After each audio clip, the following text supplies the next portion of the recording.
అంతరిక్షంలో తిరిగే గ్రహశకలం ఒకటి భూమి వైపు దూసుకొస్తోందని నాసా హెచ్చరించింది. ఈ గ్రహశకలం గంటకు 65,000 కిలోమీటర్ల వేగంతో పయనిస్తుందని తెలిపింది.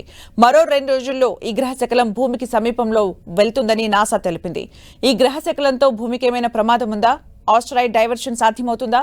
అసలు నాసా ఏం చెబుతోంది? ఇప్పుడు తెలుసుకుందాం.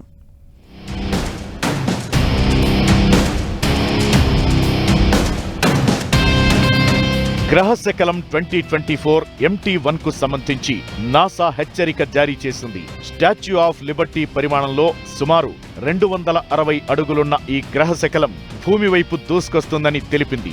ఈ గ్రహశకలం గంటకు 65,215 కిలోమీటర్ల వేగంతో భూమి వైపు దూసుకొస్తుందని వెల్లడించింది. ఇది జూలై 8 నాటికి భూమికి అతి సమీపంలోకి వస్తుందని స్పష్టం చేసింది.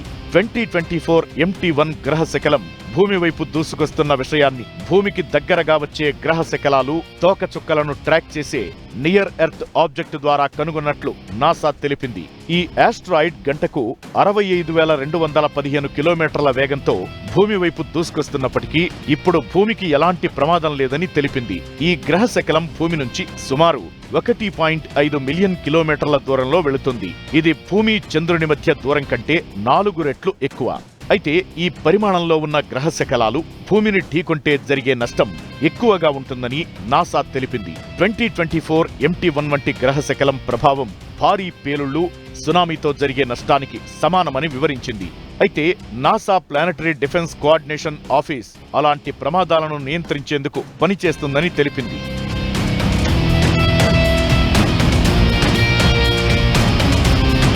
Double asteroid redirection test mission వ్యోమనౌకను క్రాష్ చేయడం ద్వారా గ్రహశకలాన్ని మళ్లించే సాధ్యాలను పరీక్షించడం లక్ష్యంగా పెట్టుకున్నట్లు నాసా తెలిపింది. అయితే ఇది 2024 MT1 కి సంబంధించినది కాకపోయినప్పటికీ గ్రహశకలాల డైవర్షన్లో ఓ ముందడుగు సాధించినట్లు నాసా వెల్లడించింది. అయితే 2024 MT1 భూమికి చేరువుగా వెళుతున్నందున దాని చిత్రాలు, డేటాను తీసుకునేందుకు సిద్ధమవుతున్నాయి.